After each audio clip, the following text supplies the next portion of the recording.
Querido irmão, querida irmã, vamos abrir as nossas Bíblias no livro de Josué. E a minha pregação nessa noite é um desafio para todos nós. Não deixe seu sonho envelhecer. Quer repetir isso comigo, por favor? Vamos lá?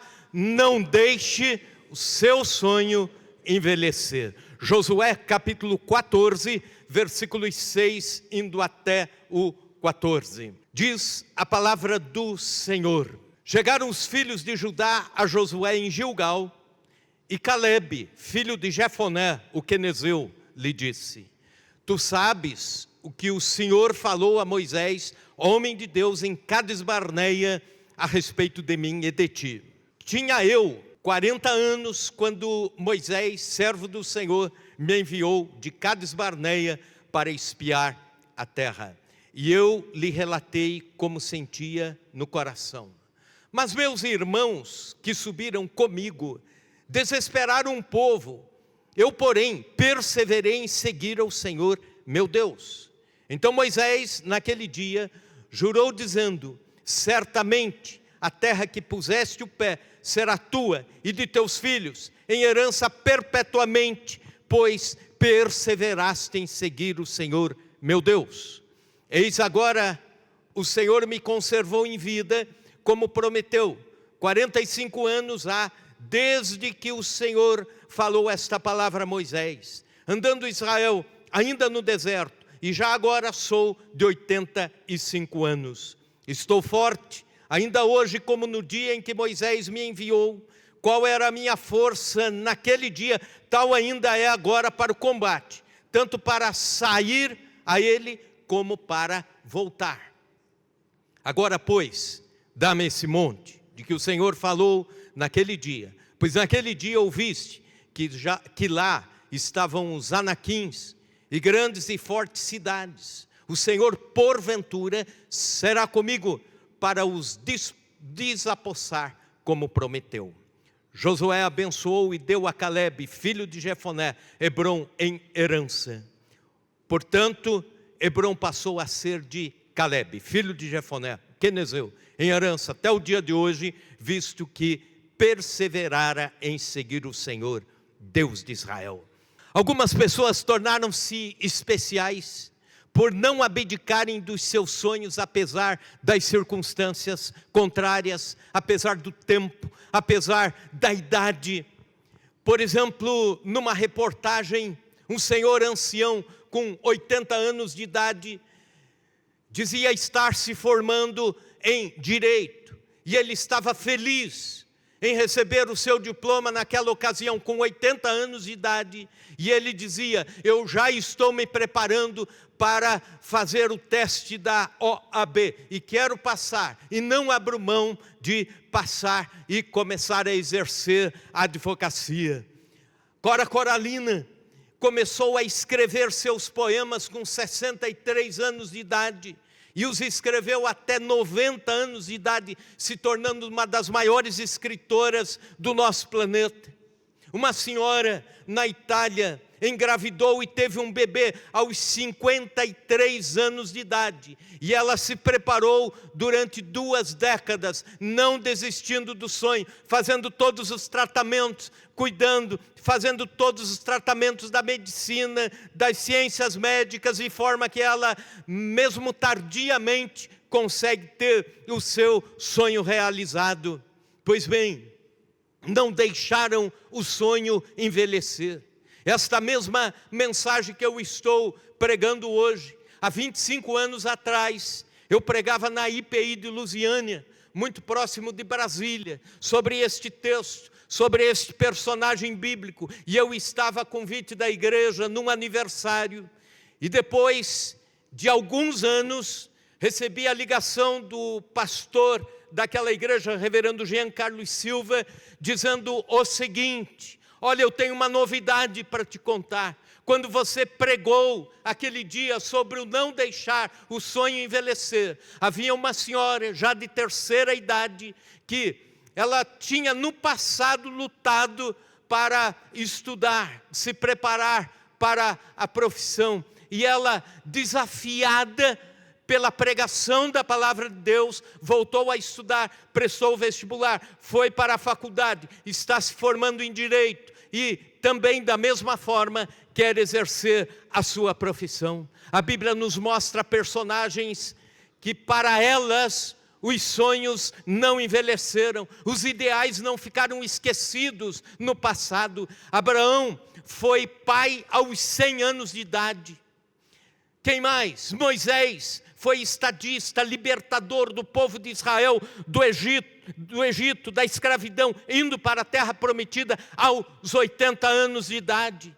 Simeão, diz a palavra de Deus, que tinha uma promessa do Senhor de que ele não iria para os braços de Deus sem que antes visse a salvação de Israel, o Messias. E ele já idoso, de idade avançada, quando recebe o Senhor Jesus, recém-nascido no colo, ele diz: agora despede o teu servo, porque os meus olhos já viram a tua salvação.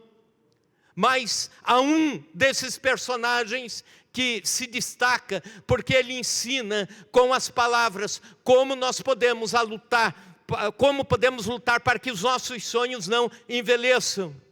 É Caleb. Pois bem, Caleb e Josué, dois amigos. Caleb, da tribo de Judá. Josué, que até então se chamava Oséias, da tribo de Efraim.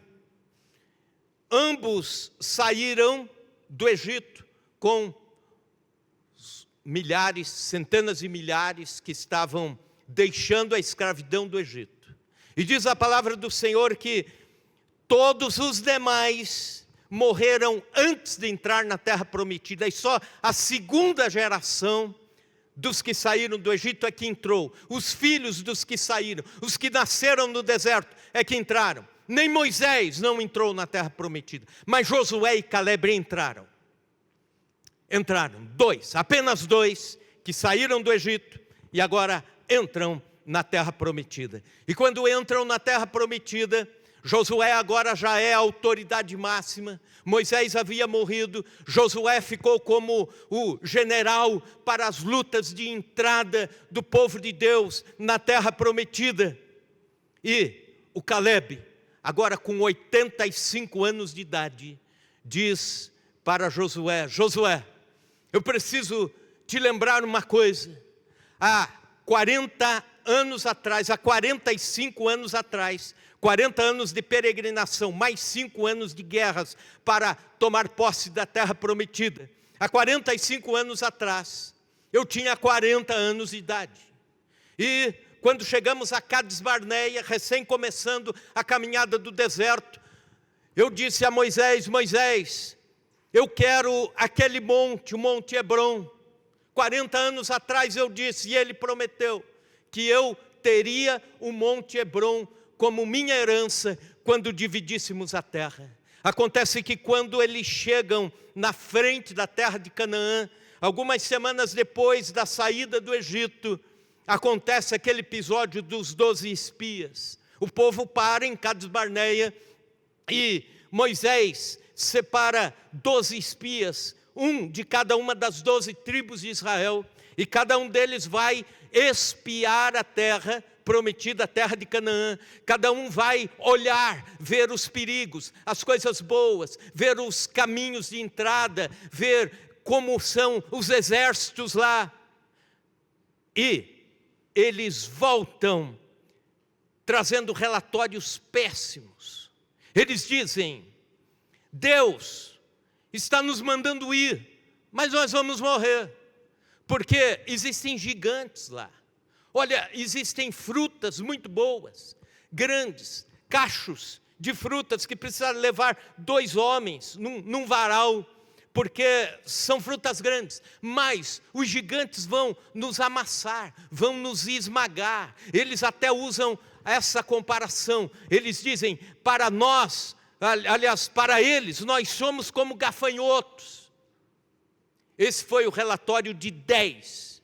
2, Josué e Caleb, disseram: a terra é boa, a terra é grande, a terra é fértil, tem gigantes lá, mas Deus é conosco. E nós vamos para lá e vamos conquistar. Mas desde aquele tempo, existe um problema. A tarda democracia manipulada. Aí o povo olha, tem 10 relatórios negativos, tem 2 positivos, nós vamos pelos 10 negativos. E aí a Bíblia diz que por causa desse negativismo das 10 tribos e dos 10 príncipes, ao contrário de 2 dos príncipes, os 10, eles tiveram que caminhar pelo deserto. Deus teve que tratar por 40 anos o povo de Israel. Mas agora eles voltam 40 anos depois para a mesma terra, para o mesmo lugar. E aí Deus preservara os 2 que trouxeram relatório otimista. Isso já está dizendo alguma coisa para você, meu irmão, minha irmã. Pois bem, quando lemos Números capítulo 13 e Números capítulo 16, nós vamos encontrar esses relatórios pessimistas, esses líderes tribais que esqueceram-se da promessa de Deus e se amedrontaram diante dos gigantes da terra. E tiveram que caminhar por 40 anos de calor causticante, envelhecendo a pele de Calebe, mas não os ideais de Calebe. 4 décadas de peregrinação, envelhecendo os músculos, os ossos de Calebe, mas não os sonhos de Calebe. 40 anos de lutas, 40 anos de frustrações, envelhecendo, esbranquiçando os cabelos deste homem, mas não a sua visão espiritual. Os 40 anos foram suficientes para envelhecer tanta coisa na vida de tanta gente, mas o sonho de Calebe continuava novo, renovado. Eu quero o Monte Hebrom, essa será a minha herança. O sonho de Calebe não envelheceu, nem na intensidade e nem no ideal.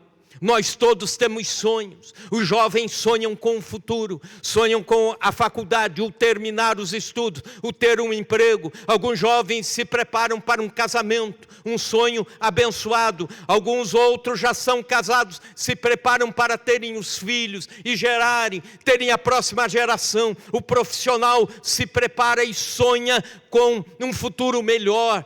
Irmãos e irmãs que estão na luta, na labuta pelos seus negócios, estão sonhando. E esses sonhos não são apenas ambições carnais, materiais. Eles também vêm de Deus, vêm da parte do Senhor, para que nós tenhamos os nossos desafios enquanto vivemos aqui na face da terra. Agora, como devemos tratar, como devemos reagir para que os nossos sonhos não envelheçam? Para que os nossos sonhos não sejam jogados no baú do esquecimento, ou então nas covas do passado. Pois bem, algumas coisas aqui que nós vamos tirar do texto como lição de Calebe para as nossas vidas. Em primeiro lugar, para que os seus sonhos não envelheçam, mantenha o coração sinceramente esperançoso, mesmo cercado por desesperança. Veja comigo o versículo 7. Tinha eu 40 anos, quando Moisés, servo do Senhor, me enviou de Cádiz Barneia para espiar a terra. Eu lhe relatei como sentia no coração. O coração esperançoso, apesar de outros 10, com o coração desesperançado. Calebe manteve o coração esperançoso, mesmo frente aos desesperados ou desesperançados que estavam ali ao seu redor.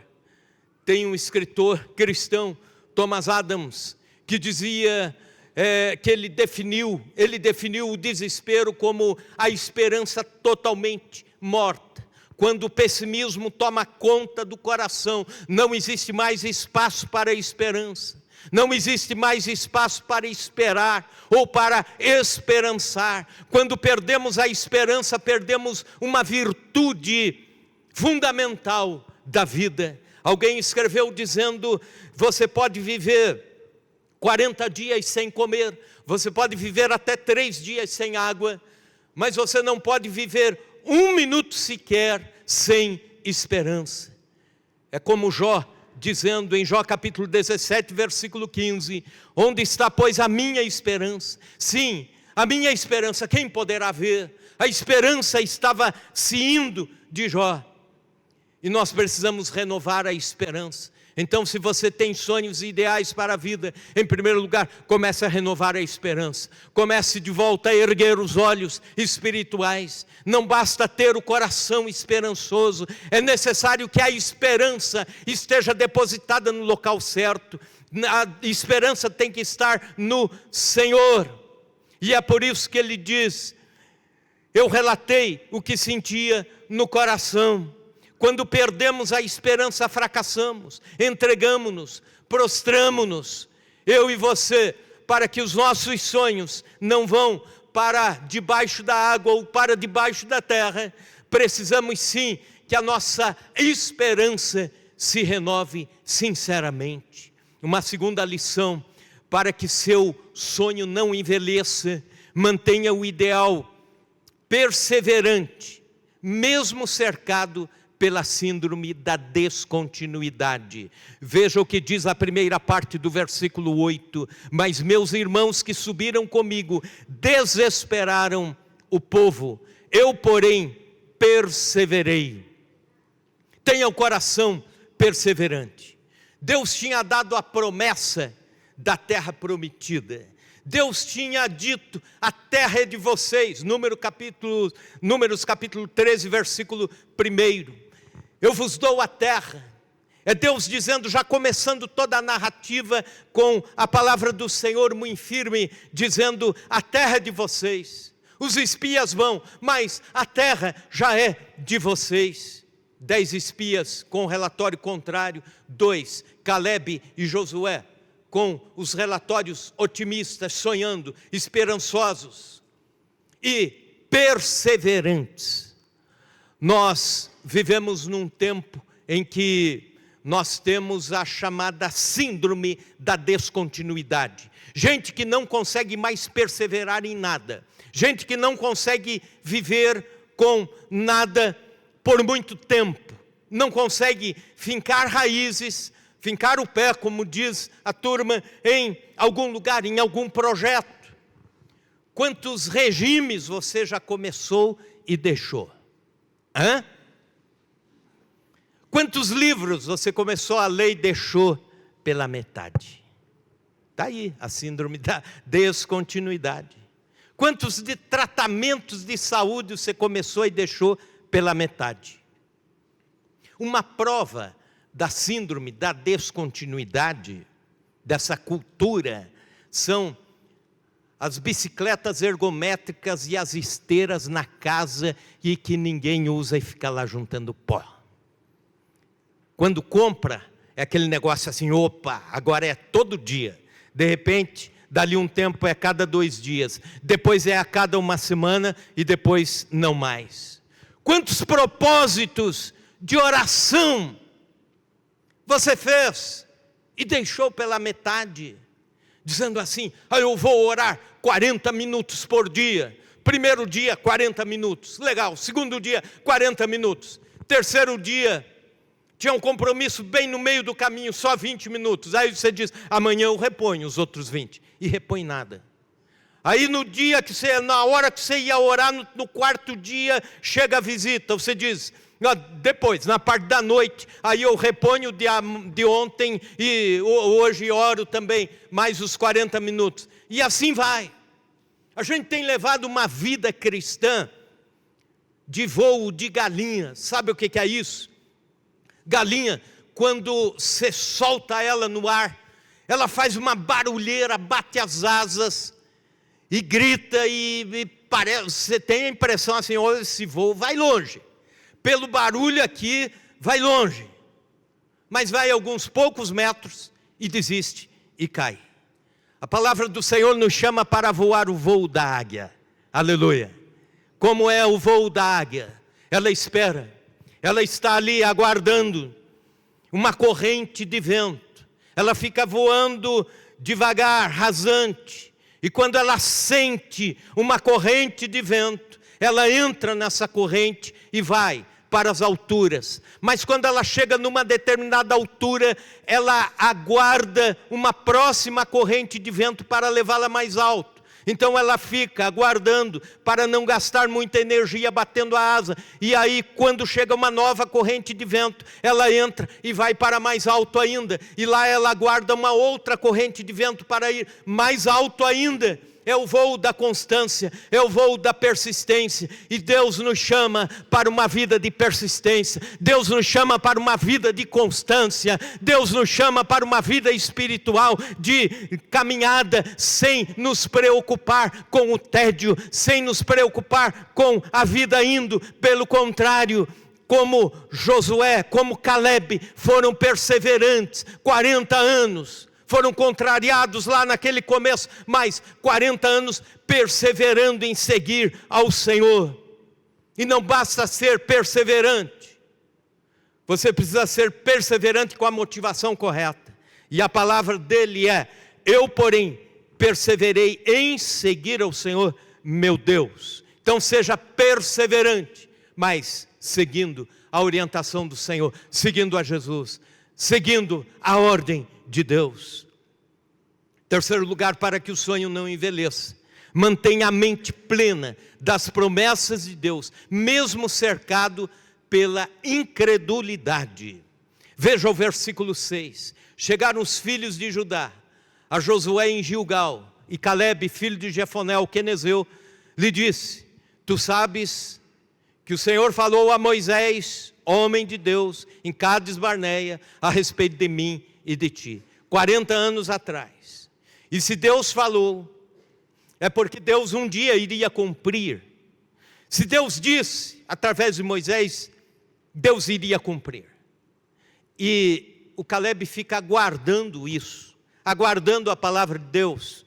1 ano, 2 anos, 3 anos. Eu tenho uma promessa de Deus aqui através do servo de Deus Moisés. Mas passam-se 10 anos, 20 anos, 30 anos, 40 anos, mais 5 anos de guerras. E aí, de repente ele diz: chegou o tempo da promessa se cumprir. Mantenha a mente plena das promessas de Deus, mesmo cercado de incredulidade. Tinha toda uma nação não querendo entrar na terra prometida logo no começo da caminhada. Tinha toda uma nação confiando em relatórios pessimistas dos 10 demais príncipes das tribos. Mas este homem, Caleb, permaneceu com o coração pleno das promessas de Deus. Você pode estar cercado de gente que não crê nas promessas de Deus. Você pode estar cercado de gente cética. Você pode estar cercado de gente que é incrédula. Mas o teu coração tem que continuar tomado pelas promessas de Deus para você. Sendo assim, os seus sonhos não vão envelhecer. Caleb não abdicou das promessas de Deus para a sua vida. O povo de Israel se intimidou, e a timidez trouxe a incredulidade, e Deus teve que tratar isso durante 40 anos na nação. Mas esse homem não foi contaminado. Ele era diferente dos outros demais milhares que estavam ali. Por vezes cristãos são incrédulos por causa da familiaridade com Deus. Escute isso. Um escritor e pregador chamado Ernesto Tachard diz que Nazaré era a cidade, era o povoado mais privilegiado do mundo, pois ali cresceu o Filho de Deus, Jesus Cristo. Ele passou a infância e a juventude junto com os demais jovens, as demais famílias de Nazaré. E quando Jesus chega nos seus 30 anos de idade, agora ele anda pelas ruas de Nazaré, pregando o reino, o evangelho do reino. Mas aí eles fecham o coração e dizem: como que a gente vai acreditar? A gente viu, a gente estava junto com ele. Dava bom exemplo? Dava. Nunca pecou? Nunca pecou. Mas será? Né? Às vezes o cotidiano na presença de Deus, o cotidiano dos milagres de Deus, das orações atendidas, nos levam a um relaxo. E a gente vai descrendo de Deus paulatinamente. Os nazarenos viram Jesus como filho de Maria, como filho do carpinteiro, mas não como filho de Deus. E quando na vida cristã a gente se familiariza demais com as coisas de Deus, com os banquetes de Deus, a gente começa a desprezar as riquezas de Deus. Já viram aquela pessoa que não tem fome, porque viveu a vida inteira tendo os melhores alimentos, viveu a vida tendo os melhores banquetes, e aí de repente lhe é servido alguma coisa muito cara, muito rica, mas ele come um pouquinho, belisca, e estou satisfeito, porque não tem fome, porque está acostumado. E assim por vezes somos nós, cristãos, começamos a acreditar ou desacreditar, crer ou desprezar, começamos a ser crentes ou ser incrédulos em várias coisas da nossa vida, da nossa caminhada. E eu creio que Israel se familiarizou demais com os milagres de Deus. Eles viram as 10 pragas do Egito, que já foi falado hoje aqui. Eles viram Deus abrir o mar vermelho. Eles viram Moisés tocar na rocha e sair água. Eles viram a água contaminada sendo purificada. Eles viram tantas coisas acontecer. Mas não era mais o suficiente. Mantenha vivas as promessas de Deus para a sua família, para a sua vida, para a sua profissão, para o seu ministério, e continue a crer nas promessas de Deus, como você cria quando era novo convertido, como você cria 10 anos atrás, como você cria há 20 anos atrás. Continue crendo naquilo que Deus um dia prometeu para você e para a sua vida. Não basta crer nas promessas, precisamos crer nas promessas que vêm do Senhor para a nossa vida. A Bíblia nos diz em 1 Reis capítulo 8, versículo 56, que as promessas de Deus são infalíveis. A palavra de Deus diz também em Romanos 4, 21, que as promessas de Deus são asseguradas pela habilidade divina. A palavra também nos diz que as promessas do Senhor são garantidas em Cristo, segundo Coríntios capítulo 1, versículo 20. Também que as promessas de Deus têm um valor infinito, segundo Pedro 1, 4. Também que as promessas de Deus culminam na vida eterna. Você vai crendo nas promessas de Deus aqui, até que um dia você vai estar na última promessa de chegar ao céu e ter os portais abertos, e aí você vai dizer: valeu a pena crer em cada uma das promessas de Deus para a minha vida. Elas culminam na vida eterna. 1 João capítulo 2, versículo 25. As promessas de Deus são boas, as promessas de Deus são santas, as promessas de Deus são grandes, são preciosas, as promessas de Deus nunca falham, as promessas de Deus são todas cumpridas. Deus está velando por cada uma das suas promessas, Ele está guardando as suas promessas para que elas se cumpram na sua vida, na nossa vida, na vida da igreja, na vida do povo de Deus.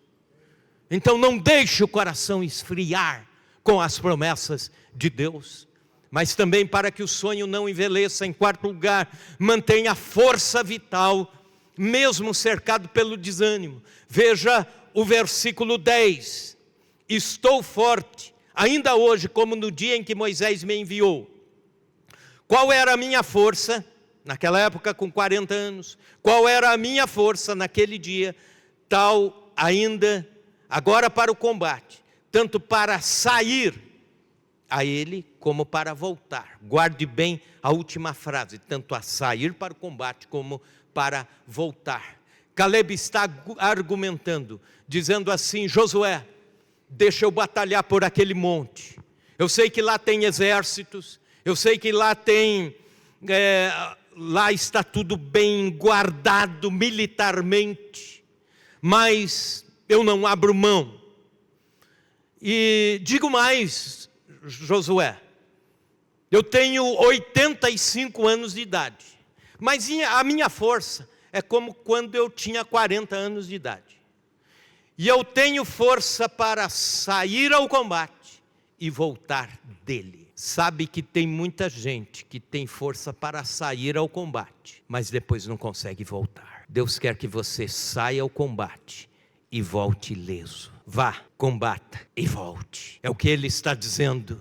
Eu tenho jovialidade para começar um projeto. Eu tenho ânimo, porque tem gente que tem habilidade para sair ao combate, mas não para voltar do combate. Tem jovialidade para começar um projeto, mas não tem ânimo para levá-lo até o final. Tem ânimo para plantar, mas não tem ânimo para cultivar e esperar um dia colher. Tem força para iniciar as suas lutas, mas a força se esvai. E Caleb era animado. Pensa num homem animado, 85 anos de idade. E ele diz, eu estou como há 45 anos atrás.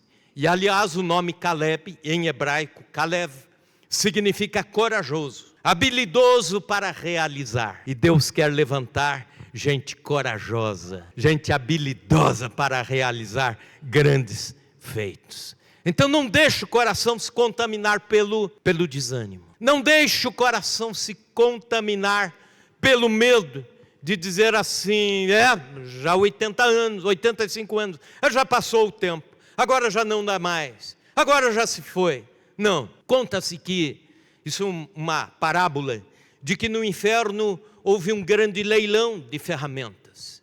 E as ferramentas estavam sendo oferecidas a um valor, cada ferramenta num determinado valor, mas tinha uma pequena cunha que era mais valiosa. E perguntaram por que esta ferramenta é mais valiosa, sendo tão pequena, tão insignificante. E aí Satanás respondeu dizendo, essa é a minha preferida. Com ela eu consigo derrubar, trincar muitos crentes. Você conhece a cunha? Quando uma tora era grande demais, o madeireiro colocava uma cunha, martelava e fazia uma pequena trinca e ia martelando outras cunhas atrás, até que quando chegava para lá da metade da tora, a tora se partia. Pequenas ferramentas de aço em forma angular, um ângulo bem obtuso, fazia com que grandes toras de madeira se trincassem. E da mesma forma, Satanás coloca uma pequena cunha na vida de um irmão. E depois no outro dia outra. E ele diz, isso não significa nada. Eu estou bem. Mas aí no outro dia, mais uma cunha. Dali mais uma semana outra. Depois outra. Até que uma hora a tora se abre. Até que uma hora a fé se vai. Até que uma hora a vida espiritual se quebra. Mantenha a força vital, mantenha a força vital. Já viram aquelas pessoas que dizem assim, eu já estou na igreja há 30 anos, 40 anos, já vi muita água passar aqui, eu não acredito em mais nada não. Você pode usar exatamente esse discurso ao contrário, dizendo assim, olha, eu estou há 30 ou 40 anos aqui, mas estou com a mesma força de quando eu aceitei a Jesus. E se precisar de alguma coisa, eu estou aqui para ajudar. Se precisar de um ministério, eu estou aqui para ajudar. Precisar de gente para discipular, eu estou aqui para ser útil. Precisar abrir a minha casa por uma célula, estou aqui à disposição. E aí, Deus vai abençoá-lo. Isso é jovialidade. Deus quer da nossa vida e da nossa igreja jovialidade. Aleluia. 85 anos, força para entrar e para sair, para ir ao combate, para voltar dele. Quinto e último lugar, para que seu sonho não envelheça, mantenha a convicção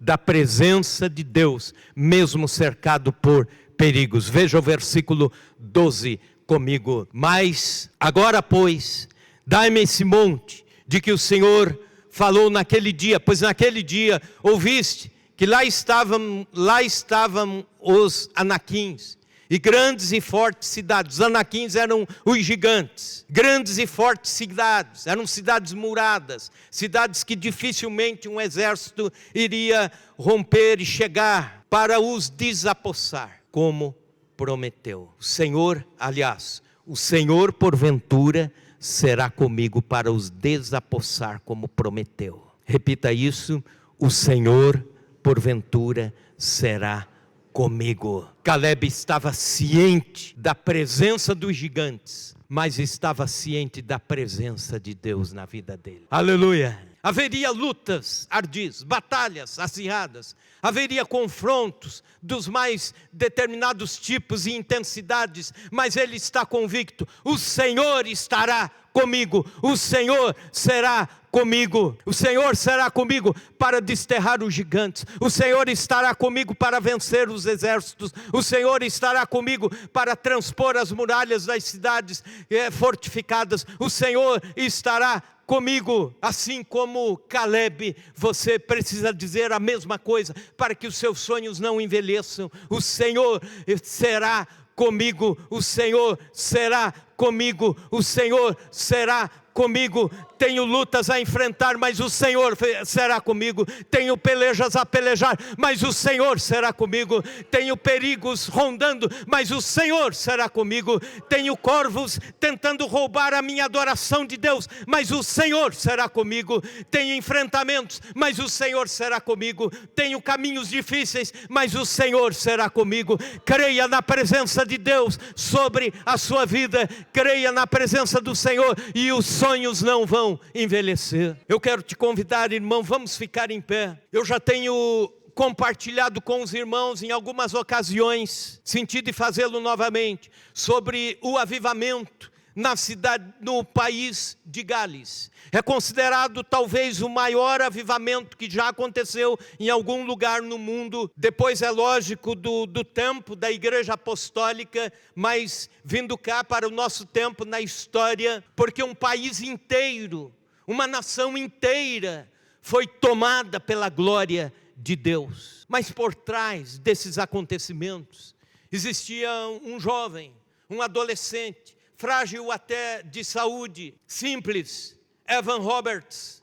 Evan Roberts, com 13 anos de idade, começou a orar a Deus, dizendo: Senhor, manda o teu Espírito sobre o país de Gales. Manda, Senhor, envia o teu Espírito sobre a nossa nação. E a nação estava se perdendo nos vícios, na corrupção, a nação estava perdida na imoralidade, as igrejas estavam fechando as portas, e ele continuava orando, dizendo: Senhor, envia o teu Espírito para a nossa nação. Senhor, opera um avivamento. E de repente Deus começou a soprar. Quando ele já tinha 26 anos de idade, depois de orar durante 13 anos, todos os dias, a mesma oração: Senhor, envia o teu Espírito sobre o país de Gales. Ele, num momento para o outro, pregando para os jovens da igreja, Deus começa a agir de uma forma tremenda e não para mais.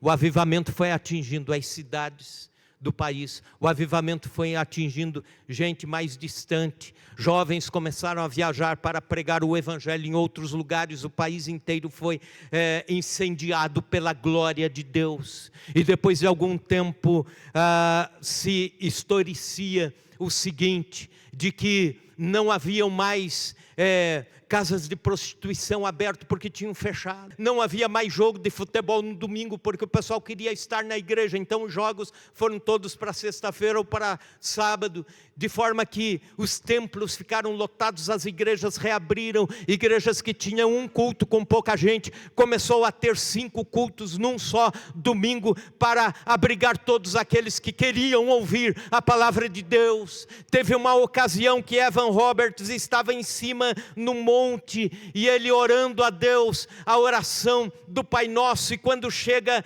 naquela parte que ele diz: venha o teu reino, o coração dele se aqueceu, ele começou a clamar a Deus: Senhor, venha o teu reino sobre o país de Gales, venha o teu reino, venha o teu reino. E ele se prostrou no chão com lágrimas, e o avivamento acontecendo, começando. Mas esse moço não deixou o sonho envelhecer, ele orava todo dia pela mesma causa. E eu quero te desafiar, irmão, irmã, não deixe o seu sonho envelhecer, de ministério, de serviço a Deus, de ideal pela obra de Deus. Você pode hoje começar a orar ou retomar as orações que um dia você já desistiu delas, e pode reavivar o teu sonho como Caleb, e Deus poderá usar grandemente você nos sonhos que Deus colocou no seu coração. Talvez como Caleb, 45 anos. Talvez como Evan Roberts, 13 anos orando. 13 anos esperando, sonhando. Talvez como aquele homem à beira do tanque de Betesda, 38 anos esperando. Mas hoje Deus está dizendo, mantenha o seu coração esperançoso. Deus está dizendo, mantenha o seu ideal perseverante. Deus está dizendo, mantenha a sua mente cheia das promessas de Deus. Deus está dizendo, mantenha a força vital. Deus está dizendo, mantenha a convicção da presença de Deus. E os sonhos não vão envelhecer. Aleluia, aleluia.